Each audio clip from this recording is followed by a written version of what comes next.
Hey, this is Tal Bev Stormreaver with Tal Talks, and today we're graced to have a panel of experts around the Mandalorian Mercs Brigades.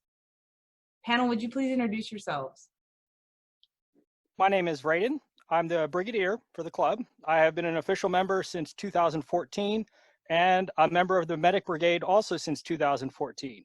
I became Brigadier in 2016 and have served in that capacity since. I am Sakira Kharev. I have been an OM since 2017.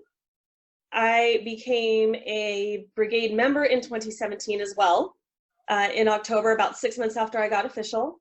I then became division captain for Stryker Division the following January, and then the January or December after that became brigade marshal for the Field Ops Division. I'm Mavic. I'm the Brigade XO. I've been official since around 2010, 2011. Honestly, I'm not sure the exact time frame. And I joined the Desert Ops Brigade back in 2016, I believe. So.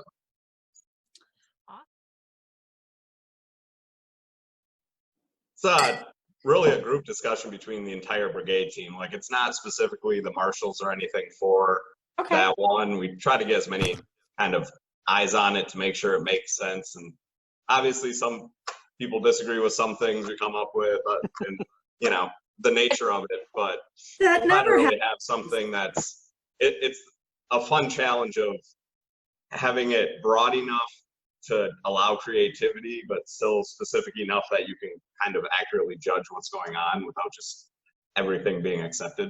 So I look at like the corrosion or the acid burns is like, is the requirement just to have some, or is the requirement that it's extensive? How does that read? Like, and I'm not saying that you have to look up that specific one, but like, are they that specific or are they more general?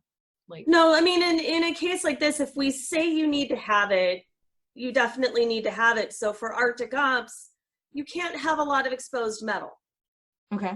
So for example, the Mandalorian's kit, even though it's silver, wouldn't work because of course the metal would corrode too easily. You need a protective layer. So if something is said where we're requiring that not a lot of metal is showing, there's not a lot of exposed metal, or there is corrosion, or there is, you know, dirt or something like that on there, that's because that's what you would really find if this person literally just got on their ship after leaving that environment or leaving that job.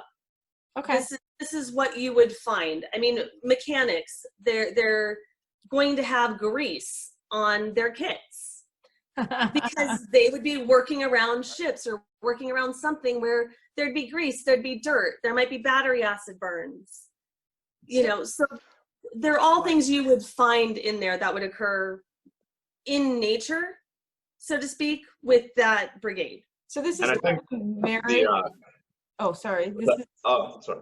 The team's really good about, because there are a lot of things, like I know in the past, rangefinders have been specific things that have come up with certain brigades, and people are like, well, I don't want a Boba Fett rangefinder on my helmet.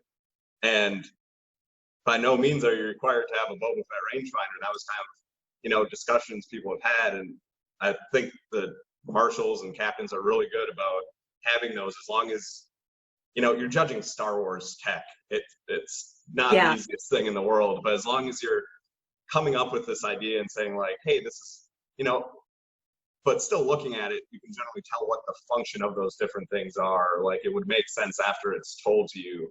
So, you know, there's been like lower profile rangefinders and stuff like that that we've accepted because, yes, you could go with the standard one, but by no means, like, we want to encourage that creativity.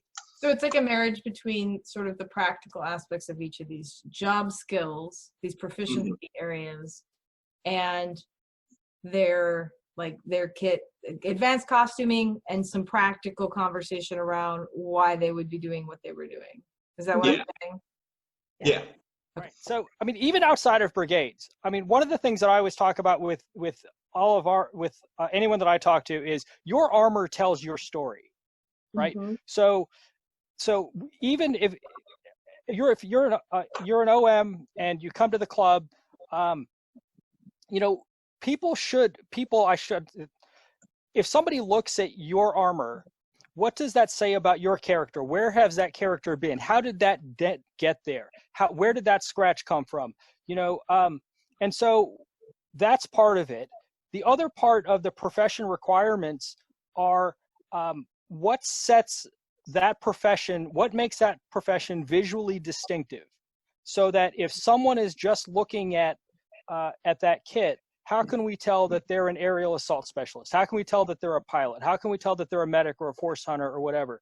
And so when we write the profession requirements, a little bit of that goes into the requirements list. So for instance, in the case of the force hunter, you have to have a neck armor, and it can be a gorget, it can be armor around the collar, it can be something else, because Mandalorians have a history of losing their heads to Jedi. I'm not laughing. Right? And so that's part of the requirement is you need to make, you know, if you're going to be a force hunter, you need to make your armor as lightsaber resistant as possible. Yes. So that's one of the things that we write in when we write a profession. A lot of that goes into that. What sets that profession apart from something that exists currently? The other thing I'll also say, when you asked, you know, who comes up with these things, some of them are driven by the membership. Huh? And an example I'll use is the privateer, you know, the space pirate.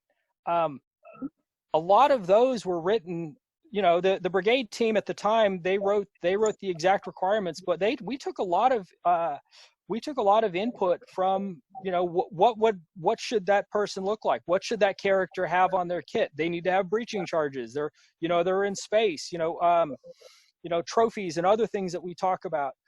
So sometimes we will take proposals, and if you go into the brigade sections of the forum, if you go into that forum marked Brigade Chatter, we have a lot of members who are writing proposals. Hey, I'd like to see this, and they'll write something up, and you know, and maybe it's because they have a specific character in their mind of what they want their character to do, and how they want their armor to look. One of the ones that was up recent that keeps coming up is pararescue. There was a flamethrower in there that has been proposed. You know, and I'm not opposed to bringing on new professions. We've stood up a couple since I've been brigadier. Aerial assault and some of the environmental specialists have come on. So today we've been lucky enough to talk to the brigade expert panel. And this is Tal Bev Stormreaver, and I want to thank you all for watching. Excellent. Thank you.